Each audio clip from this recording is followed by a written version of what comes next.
this whole halftime ceremony was actually kind of cool to watch. I think that really everyone in their 20s, early 20s, maybe even close to 30, grew up watching Allen Iverson, and watching how dominant he was at a point guard, a shooting guard. I can remember, just watching ESPN just to see Allen Iverson play. Even if you didn't like him, if you weren't a 76ers fan, you respected the guy. Ever since one of his first plays when he was a rookie or a sophomore, where he crossed up Jordan and broke Jordan's ankles, it was.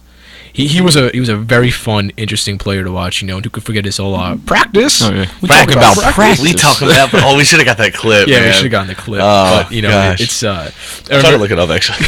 there was one of the guys, the fans, where it was like, "You talking about retirement or something like that?" Ah, that's pretty. So it was. Boo, but it was. Leave him alone, guys. But leave Allen alone.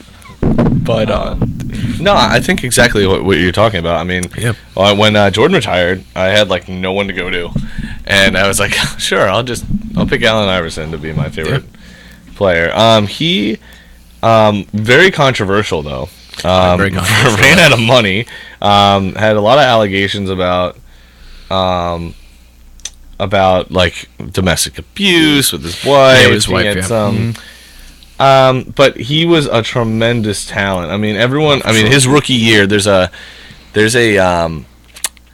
video of his rookie year, and he crosses up Jordan. And people don't realize Michael Jordan was an amazing defender. He was on like the All NBA defensive team like 6 times, I think, around that. He was up there, and.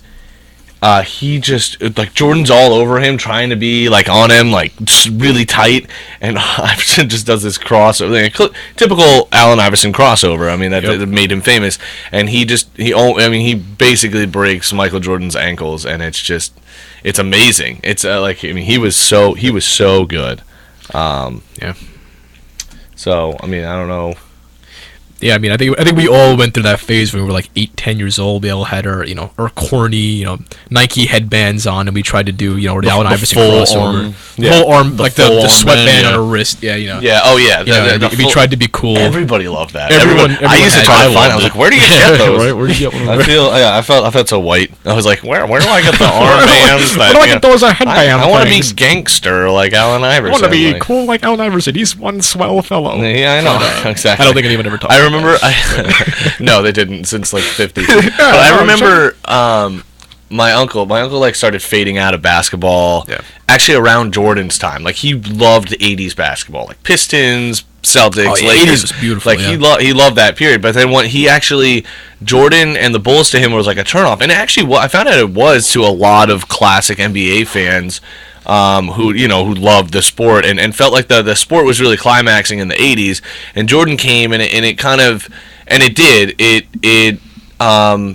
basically brought about like kind of the self player. It was more all about teams in the 80s, and like you had Bird, you had Magic Johnson, you had Isaiah Thomas, but it was the teams like the Pistons and the whole the like the Parishes and the on the Celtics, and then you had Abdul-Jabbar and it just like all of the Lakers teams, they're just strong teams through and through.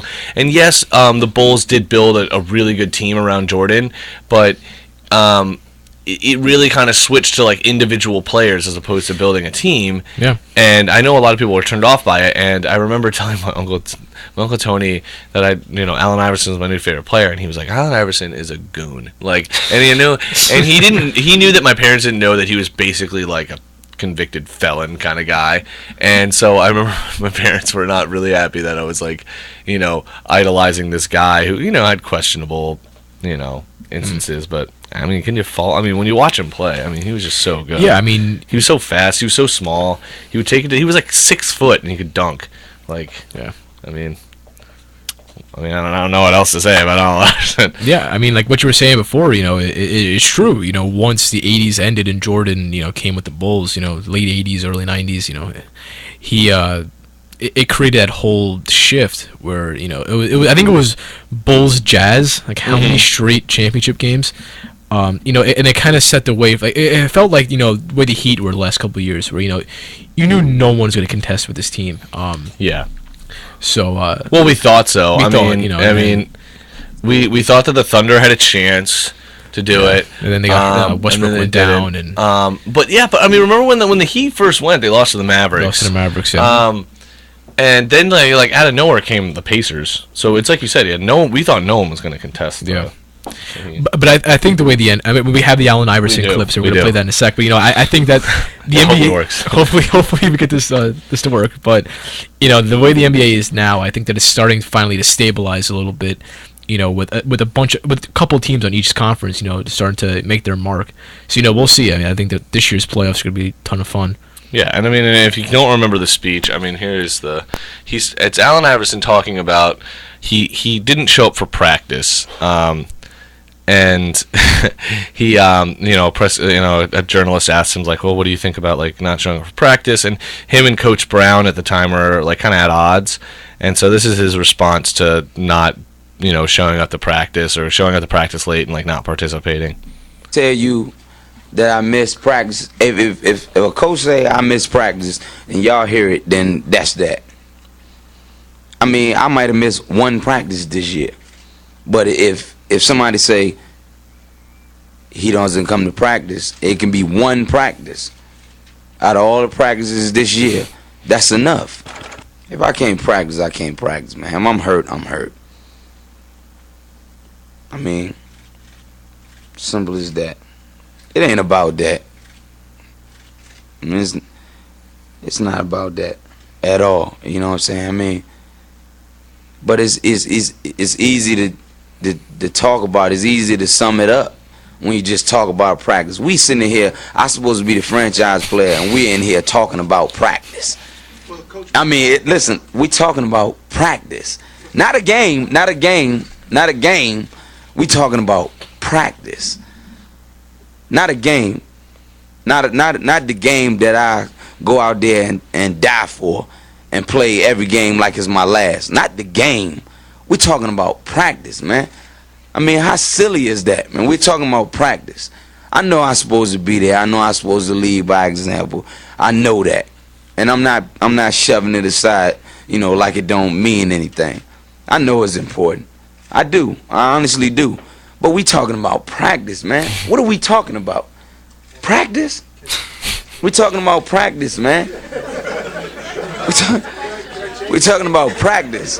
We talking about practice. We ain't talking about the game. We talking about practice, man. Yeah, I mean that's just kind of a clue, and it goes on from there. But yeah, and in case you didn't miss it, he missed practice. Yeah, I mean there's a counter of like how many times he says the word practice, and it's just like astounding. It really is. But yeah, I mean I was sad to see his decline. His decline was actually kind of sudden. It just it's just one of those years where it's like, boom, he had a bad year, and people are like, oh, when is he gonna bounce back? He really was banged up, and people don't realize that he when he said like he, gave everything every night for each game. I think that's why people liked him so much, and plus he's it's Philly, he's a tough guy. The city could relate to him. Mm. But then he started having issues and kind of faded out. I think he went to play in like Turkey or Japan or something like that for a while. And people forget that he was playing for Denver. He played for Denver Nuggets for a couple of seasons with Carmelo. Yeah. And it was him, Chauncey Billups. After he left Detroit. Yeah. And they were a really good team. They were pretty solid. Yeah. And then like you said, he went to Turkey. He kind of just fell off the face of the earth. Yeah. He went to Memphis for a little bit, and then it just didn't work. And then he went to I just feel like Allen Iverson just at that stage of his career, he just needed a team to be really good and like him to just like, all right, I'm gonna get my championship, and no one was willing to put him on the team because they just knew that wasn't gonna work out. He had to be the number one guy. So, but good for him. He got his jersey retired. He definitely deserves it, statistically. And I mean, the Sixers haven't been close to the finals since he was with them. So. Props to Allen Iverson. He will be missed for positive and negative reasons, but yeah. Anything else going on in the NBA? I'm not sure if I really haven't been following. Really, to be honest. The other biggest headline is the New York Knicks. Oh yeah. Just how they're they're imploding right now. I mean, Knicks fans. I don't know what to say to you guys. It's other than, hey, what you doing down there? You know, me being a Raptors fan. You know, I had to get my shameless Raptor plug in there. Yeah, you lost to the Wizards though. Listen, we came back. You know, we came back last night, beat the Golden State Warriors. So I can I'll deal with that. But I mean, you know, that's a good team to beat, actually. Yeah, I mean, yeah, it was a quality win, but you know, the Knicks, it's unbelievable. You know how they're playing right now, or how they're not playing at all.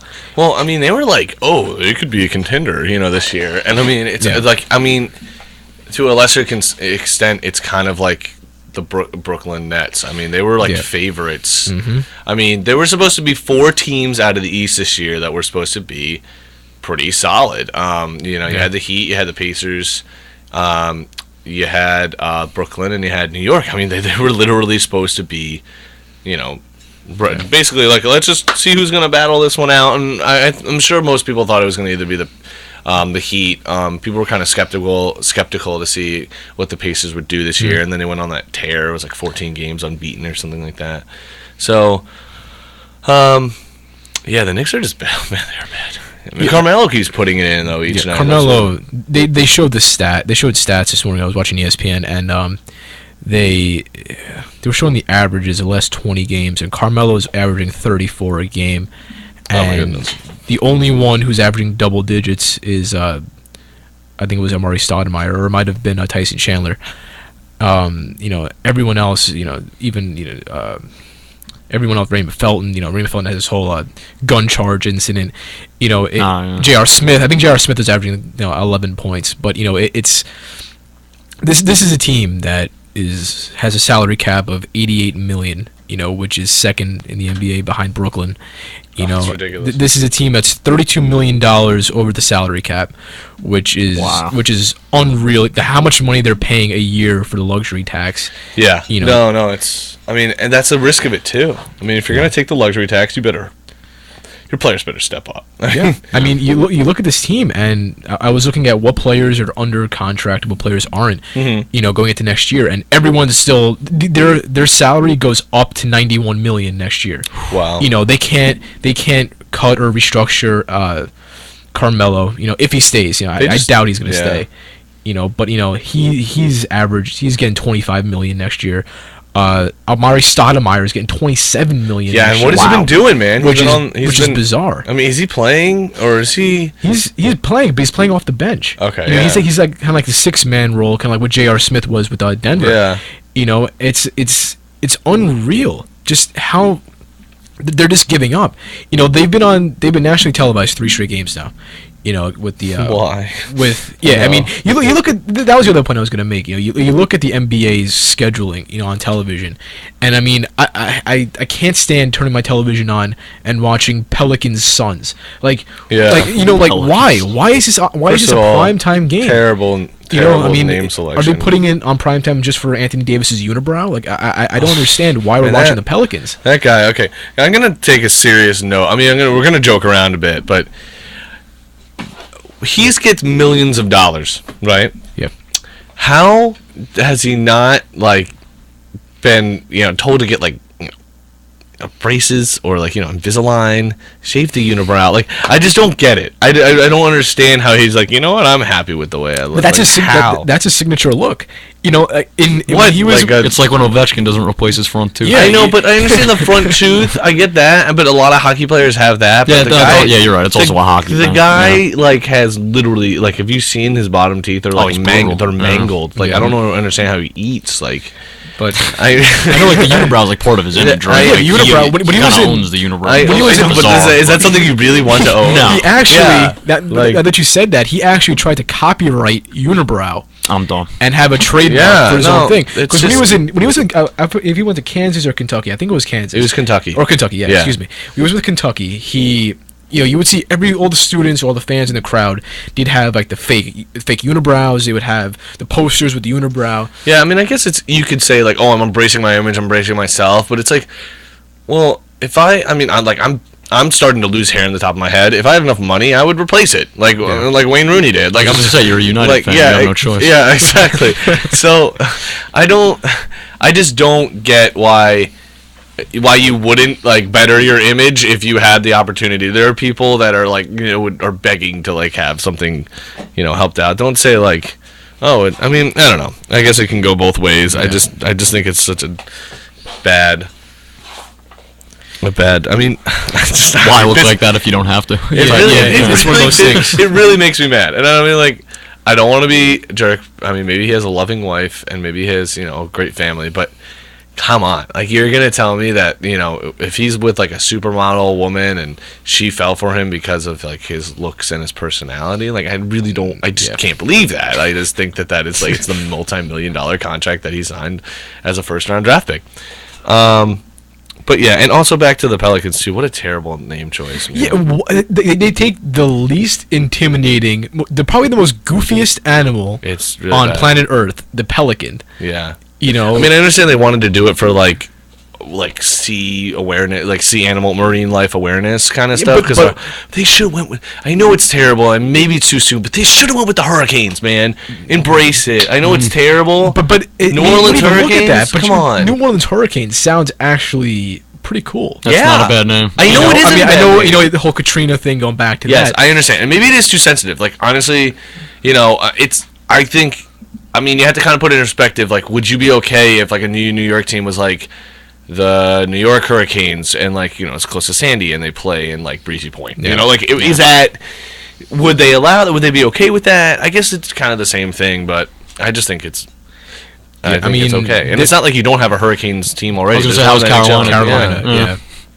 So, but yeah, I mean, Pelicans. It's like they're probably better off picking the Sea Otters. I think I would embrace. At least a Sea Otter's kind of cute. I'd buy that jersey. I would honestly buy the Sea Otter. There's no redeeming quality to a Pelican. Yeah, they got like really goofy, like they're not tough looking, but they're not cute. Yeah, like, you don't even hear of them. Like, it's not even like geese, where if like you bother them, they'll like run after you and bite your nose or something like that. Like, Pelicans are like the New Orleans Geese. I would rather have the New Orleans Geese, than have the New Orleans Pelicans. Yeah, like me too. What in what world is like the only Pelican I know is on the Vlasic pickle jar. He's eating pickles. It's like this is your mascot. Yes. And do you see their mascot? His name's like Randy the Pelican or something like that. Of course, it's Randy. And he's like, it's like even less intimidating. He's like this giant goofy guy, in a costume. Doesn't even have wings. Because why not? Because why? Why do you need wings? I mean, clearly his neck. He doesn't have like the signature Pelican like. I don't even know what it's like. I'm looking like an idiot. Is it Vlasic? I thought maybe the Vlasic is a stork. It might be a stork. I don't care. But even so, a stork. Let's not argue about birds. Let's not argue about it's aquatic birds. When we come back, we're going to start talking about the NHL a little bit, just because it's, it's the trade deadline's coming up, and there's a lot of stuff, and I know Ryan's going to weigh into it a lot. So, all right, we'll be back in a little bit.